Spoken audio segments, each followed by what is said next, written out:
नमस्कार। आज देश की तमाम फटाफट खबरों में आपका स्वागत है। समाचारों के लिए आप हमारे चैनल को सब्सक्राइब कर सकते हैं। तो बढ़ते हैं खबरों की ओर। भारतीय राष्ट्रीय राजमार्ग प्राधिकरण ने महाराष्ट्र में अमरावती और अकोला जिले के बीच राष्ट्रीय राजमार्ग पर 105 घंटे 33 मिनट में लगातार काम करके 75 किलोमीटर बिटुमिनस लेन बनाकर गिनीज विश्व रिकॉर्ड बनाया है।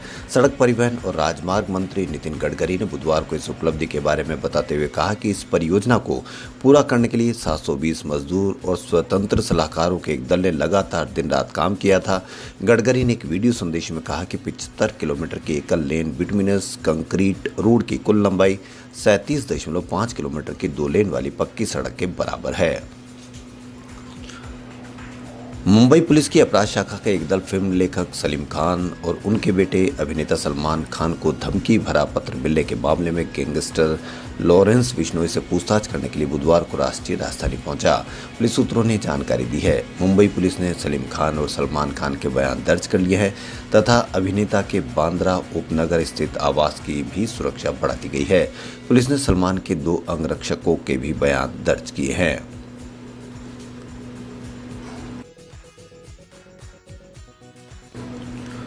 हजरत मोहम्मद साहब पर भाजपा प्रवक्ता नुपुर शर्मा के विवादित बयान के बाद भाजपा के राष्ट्रीय नेतृत्व ने प्रवक्ताओं और पैनलिस्टों की लगाम कसी है।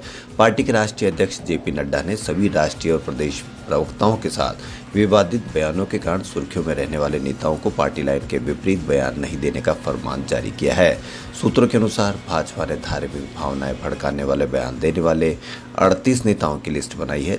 इनमें से 27 नेताओं को कड़ी हिदायत दी गई है और उनसे कहा गया है कि कोई भी बयान देने से पहले पार्टी से अनुमति ले।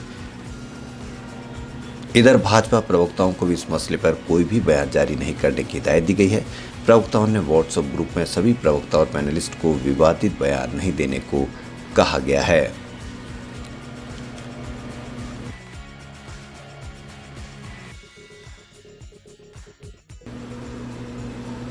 दिल्ली हाईकोर्ट ने 90 लाख की धोखाधड़ी और गबन मामले में दोनों पक्षों के बीच समझौते पर गौर करते हुए इस संबंध में दर्ज प्राथमिकी को रद्द कर दिया। अदालत ने इस शर्त पर प्राथमिकी को रद्द किया कि आरोपी और शिकायतकर्ता दोनों मानसून सीजन से पहले 400 पेड़ लगाएंगे। इसके अलावा उच्च न्यायालय ने कहा कि याचिकाकर्ता आरोपी सभी दावों के पूर्ण और अंतिम निपटान के तहत शिकायतकर्ता को 2 करोड़ रुपए का भुगतान करेगा।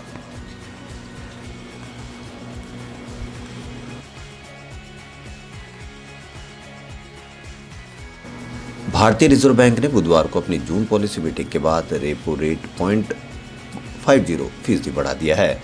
लगातार बढ़ रहे मुद्रास्फीति दर को कम करने के लिए केंद्रीय बैंक ने प्रमुख ब्याज दर को बढ़ाकर 4.90% कर दिया। महंगाई साल की शुरुआत से ही आरबीआई के 2 से 6% के टारगेट बैंड से ऊपर रही है। रेपो रेट बढ़ने पर बैंकों के लिए फंड की लागत बढ़ जाती है। रेपो दर वह ब्याज दर है जिस पर आरबीआई बैंकों को अल्पकालिक धन उधार देता है। रेपो रेट में बढ़ोतरी का तत्काल असर होम लोन जैसे रिटेल लोन पर पड़ने वाला है।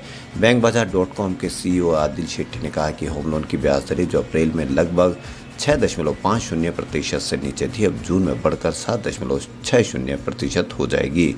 Back to back repo rate में बढ़ोतरी से फ्लोटिंग रेट लोन लंबा हो जाएगा।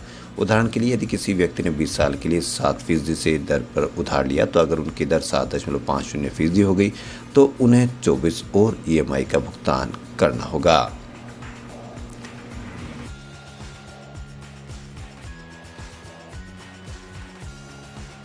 विमान नियामक डीजीसीए ने एयरपोर्ट और हवाई यात्रा में मास्क न पहनने वालों के खिलाफ अपना रुख सख्त किया है।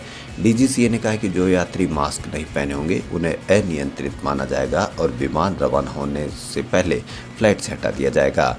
हाल के समय में कोरोना के मामले में हुए इजाफे के मद्देनजर ये निर्देश जारी किए गए हैं।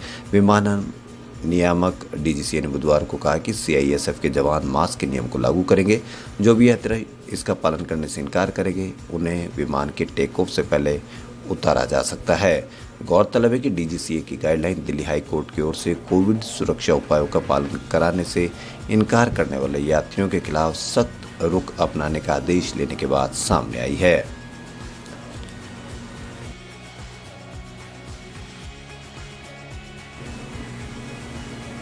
कांग्रेस ने बुधवार को कहा कि पार्टी अध्यक्ष सोनिया गांधी और पूर्व अध्यक्ष राहुल गांधी प्रवर्तन निदेशालय के समक्ष पेश होंगे क्योंकि उनके पास छिपाने के लिए कुछ भी नहीं है।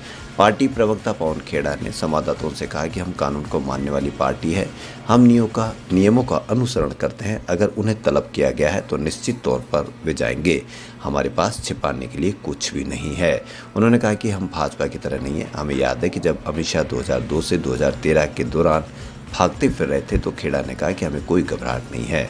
वो लोग नियमों को तोड़कर नोटिस भिजवाते हैं, उन्हें समझ आएगा कि किससे पाला पड़ा है। ईडी ने नेशनल हेराल्ड से जुड़े कथित धन शोधन मामले में सोनिया गांधी को 8 जून को पेश करने के लिए नोटिस दिया था। हालांकि कांग्रेस अध्यक्ष ने पेश होने के लिए और समय मांगा है क्योंकि वह कोरोना वायरस से संक्रमित है और अब तक स्वस्थ नहीं हुई है।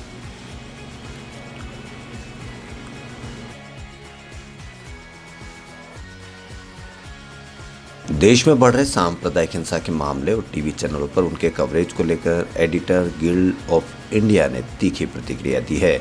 ईजीआई की ओर से जारी एक बयान में कहा गया है कि कुछ न्यूज़ चैनलों के गैर जिम्मेदार व्यवहार ने राष्ट्रीय संवाद को बेहद घटिया स्तर पर और दोनों समुदायों के बीच की खाई को न पाटे जाने तक की स्थिति में पहुंचा दिया है। एडिटर्स गिल्ड ऑफ इंडिया ने महज व्यूअरशिप बढ़ाने और लाभ कमाने के लिए इन चैनलों ने ऐसे व्यवहार को रोकने और आत्मनिरीक्षण करने की सलाह दी है। ईडीआई ने हालिया कानपुर हिंसा के संदर्भ में बात कही है। ईडीआई ने ऐसे मामलों में प्रसारकों और पत्रकारों निकायों की ओर से कड़ी निगरानी रखने पर जोर दिया है। संस्था के अनुसार कानपुर में हिंसा की हाल की घटना से देश को अनावश्यक शर्मिंदगी का सामना करना पड़ा है। यदि न्यूज़ चैनल्स को धर्मनिरपेक्षता के लिए देश की संवैधानिक प्रतिबद्धता के प्रति जागरूक किया जाता तो इससे बचा जा सकता है। गौरतलब है कि बीजेपी की प्रवक्ता नुपुर शर्मा की एक टीवी डिबेट के दौरान पैगंबर मोहम्मद पर की गई टिप्पणी ने देश के सामने असहज स्थिति पैदा कर दी है। इसके फलस्वरूप शुक्रवार की नमाज के बाद कानपुर शहर के कुछ हिस्सों में हिंसा भड़क गई थी और दो समुदाय के लोग आमने सामने आ गए थे। इस विवाद के कारण देश को विदेशों में भी शर्मसार होना पड़ रहा है। एडिटर्स गिल्ड के बयान में कहा गया है कि ईजीआई कुछ राष्ट्रीय न्यूज़ चैनलों के गैर जिम्मेदाराना आचरण से परेशान है जो जानबूझकर ऐसे हालात पैदा कर रहे हैं जिससे कमजोर समुदाय के प्रति नफरत फैलाकर निशाना बनाया जा रहा है। वैज्ञानिकों को कैंसर के इलाज में बड़ी कामयाबी मिलती नजर आ रही है। हाल ही में रेक्टल कैंसर के कुछ मरीजों पर डोस्टरलिमेब दवा का क्लिनिकल ट्रायल किया गया। इससे सिर्फ 6 महीने में ही कैंसर का ट्यूमर पूरी तरह से खत्म हो गया। Research new England journal of medicine में प्रकाशित हुई है। स्टडी के लेखक डॉक्टर लुइस ए डियास का कहना है कि कैंसर के इतिहास में पहली बार किसी दवा से भी सभी मरीज ठीक हुए। आज तक ऐसी कोई दवा या इलाज नहीं बनी जिससे कैंसर का सफाया हो जाए। भले ही स्टडी छोटी हो लेकिन इस जानलेवा बीमारी के खिलाफ बड़ी कामयाबी है। वहीं यूनिवर्सिटी ऑफ कैलिफोर्निया के डॉक्टर एलन पी विनुक ने कहा कि किसी कैंसर रिसर्च में हर एक मरीज को ठीक हो जाना अपने आप एक नई बात है। खबरों फिलहाल इतना ही। यदि आपको हमारा चैनल पसंद आए तो लाइक, सब्सक्राइब और शेयर अवश्य करें। धन्यवाद।